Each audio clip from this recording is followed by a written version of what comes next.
Assalamualaikum warahmatullahi wabarakatuh. Perkenalkan, nama saya Abdul Fikar dengan NPM 23520111095. Saya di sini akan mempresentasikan hasil tugas saya dari mata kuliah Pengantar Filsafat Hukum dengan tema aliran-aliran filsafat hukum.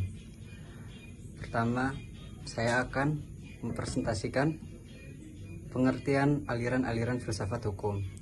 Aliran-aliran filsafat hukum adalah pandangan-pandangan yang berbeda dari para ahli hukum dan filsuf tentang apa itu hukum, dari mana hukum berasal, apa tujuan hukum, dan bagaimana hukum seharusnya dijalankan.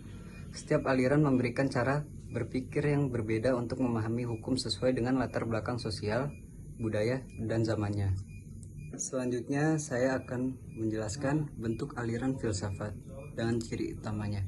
Aliran hukum alam dengan ciri utama, hukum bersumber dari moral akal atau ketentuan Tuhan. Yang kedua, aliran positifme hukum dengan ciri utama, hukum adalah perintah dari lembaga yang sah.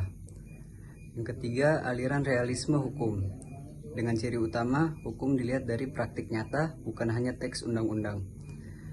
Yang keempat, ada aliran sosiologi hukum dengan ciri utama, hukum berkembang dari masyarakat dan harus menjawab kebutuhan sosial.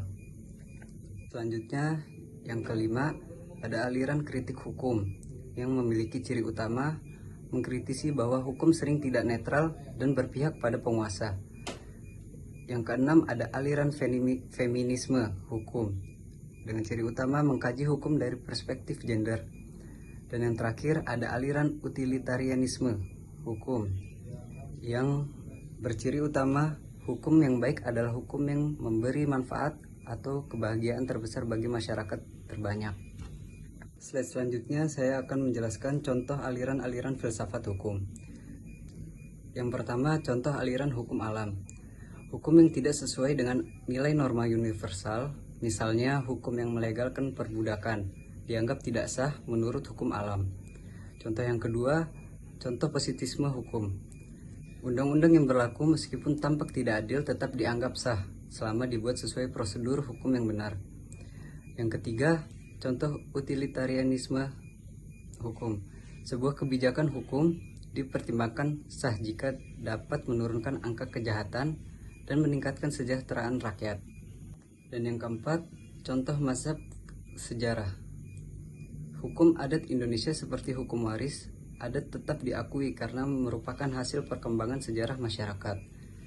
Yang kelima, contoh aliran sosiologis jurisprudence, undang-undang perlindungan konsumen yang dibuat untuk menyeimbangkan kekuatan antara produsen dan konsumen. Contoh yang keenam, aliran realisme hukum. Putusan hakim seringkali dipengaruhi oleh latar belakang pribadi dan kondisi sosial, bukan semata-mata oleh aturan tertulis.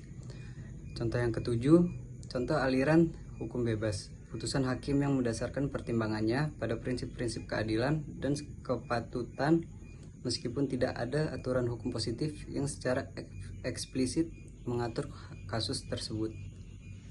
Mungkin hanya ini presentasi dari PPT yang saya buat. Kurang lebihnya mohon maaf. Wassalamualaikum warahmatullahi wabarakatuh.